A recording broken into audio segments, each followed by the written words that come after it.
जय जय राम श्री राम जय राम जय जय राम श्री राम जय राम जय जय राम श्री राम जय राम जय जय राम श्री राम जय राम जय जय राम श्री राम जय राम जय जय राम। आइए मानस में प्रवेश करते हैं। जय जय श्री सीताराम, जय जय श्री हनुमान।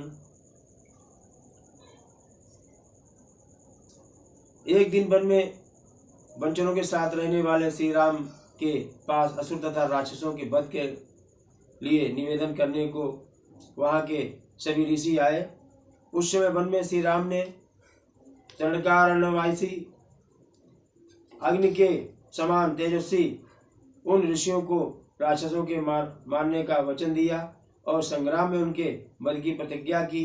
वहां ही रहते हुए श्री राम ने इच्छानुसार रूप बनाने वाली वन स्थान निवासिनी शूर्पणखा नाम की राक्षसी को लक्ष्मण के द्वारा उसकी नाक कान कटवाकर क्रूर किया तथा शूर्पणखा के कहने पर चढ़ाई करने वाले सभी राक्षसों को और खरदूषण तीसरा तथा उसके पृष्ठपोषक असुरों को राम ने युद्ध में मार डाला। उस वन में निवास करते हुए उन्होंने वन स्थानवासी 14,000 राक्षसों का वध किया। उस वन में 14,000 राक्षसों का वध किया।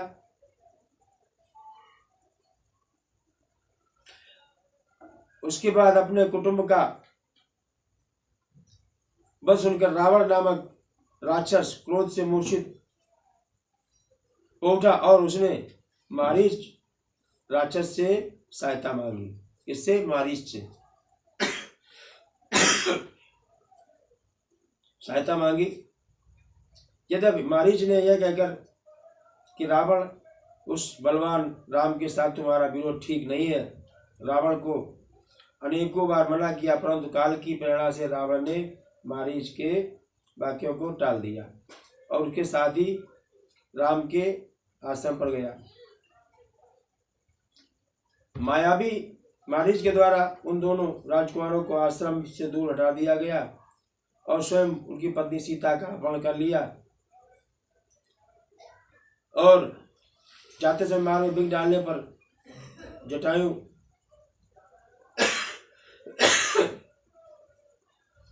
क्रोधित हो गया तो उसका वध किया। तत्पश्चात जटायु को हाथ दे करके उसी के मुख से सीता का सुनकर रामचंद्र जी शोक में पीड़ित होकर के विलाप करने लगे और उनकी सभी इंद्रियां व्याकुल हो गई। फिर उसी शोक में पड़े हुए उन्होंने जटायु गीत का अग्नि अंतिम संस्कार किया और वन में सीता को ढूंढते हुए कबंध नामक राक्षस को देखा, जो शरीर से विकृत तथा भयंकर दिखने वाला था। महाबाहु राम ने उसे मारकर बढ़ा उसको धराशायी कर दिया और उसका दाह किया, आता हुए स्वर्ग को चला गया। जाते समय उसने राम से धर्मचारिणी सबरी का पता बतलाया और कहा, रघुनंदन आप धर्मपरायण सन्यासिनी सबरी के आश्रम पर जाइए। सत्यवंता महान तेजस्वी दशरथ कुमार राम सबरी के यहाँ गए और उनका बलिभात पूजन किया। वहां पर गए तो बलिभात सबरी ने राम जी का पूजन किया और राम ने ये साबित किया कि भेदभाव कुछ नहीं है। भगवान राम ने भी माता कह करके उनको प्रणाम किया, उनका पूजन किया और सबरी ने राम का पूजन किया। फिर वे पंपावसर के तट पर हनुमान नामक बानर से मिले और उन्हीं के कहने से सुग्रीव से भी मेल मिलाप किया। उसके बाद महाबलवान राम ने आज से ही लेकर जो कुछ हुआ था वह और और विशेषता सीता का वृतांत सुग्रीव से कह सुनाया।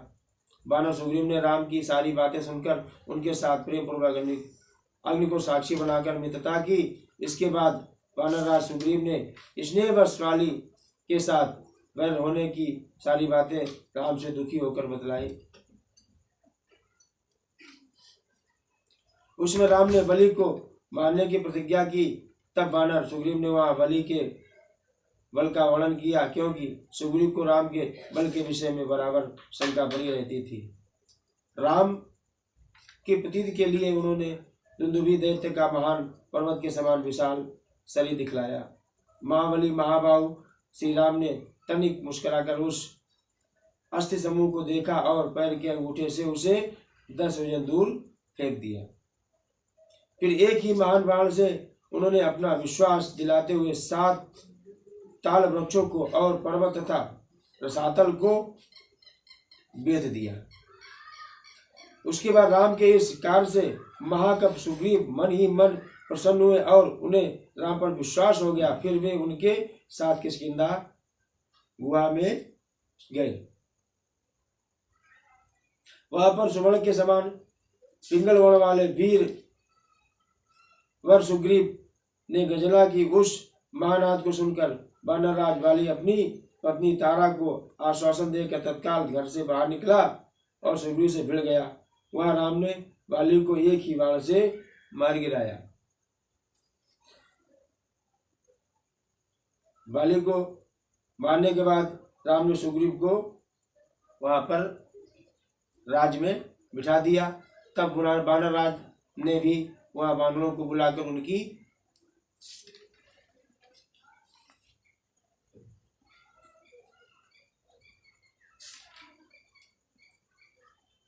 पत्नी सीता को पता लगाने के लिए चारों दिशाओं में भेजा। तत्पश्चात संपादी नामक गिर के कहने पर बलवान हनुमान जी ने 100 योजन विस्तार वाले क्षार समुद्र को कूदकर लांग गए। वहां रावण पालित लंका में पहुंचकर उन्होंने अशोक वाटिका में सीता को चिंतामग्न होकर के देखा। उन्होंने जाकर के सीता जी के पास मुद्रिका दी और उनसे कुशल क्षेम ली और आज्ञा पा करके श्री राम जी को वापस आकर सारे हाल बताया।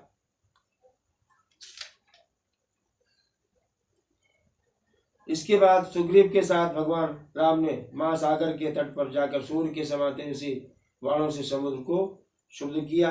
तब नदीपति समुद्र ने अपने को प्रकट कर दिया। फिर समुद्र के ही कहने पर राम ने नल से पुल निर्माण करवाया। उसी पुल से लंकापुर में जाकर रावण को मारा। फिर सीता के मिलने पर राम को बड़ी लज्जा हुई।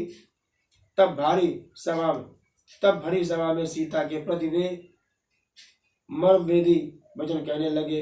उनकी इस बात को न समझ सकने का साध्वी सीता अग्नि में प्रवेश कर गईं। इसके बाद अग्नि के कहने से उन्होंने सीता को निष्कलंक माना। महात्मा रामचंद्र जी के इस महान कर्म से देवता और ऋषियों सहित चराचर त्रिभुवन संतुष्ट हो गया। फिर सभी देवताओं से पूजित होकर राम बहुत ही प्रसन्न हुए और राक्षस राज विभीषण को लंका के राज्य पर आसीन किया। उस समय निश्चित होने के कारण उनके आनंद का ठिकाना न रहा। यह सब हो जाने पर राम देवताओं से वर पाकर और मरे हुए वानरों को जीवित करके अपने सभी साथियों के साथ पुष्पक विमान पर चढ़ करके अयोध्या के लिए प्रस्थित हुए। भरद्वाज मुनि के आश्रम में पहुंचकर सबको आराम करने वाले सत्य पराक्रमी राम ने भरत के पास हनुमान को भेजा। फिर सुग्रीव के साथ कथा वार्ता करते हुए पुष्पाकारुण हो गए नंदीग्राम को गए। श्री रामचंद्र जी ने नंदीग्राम में अपनी जटा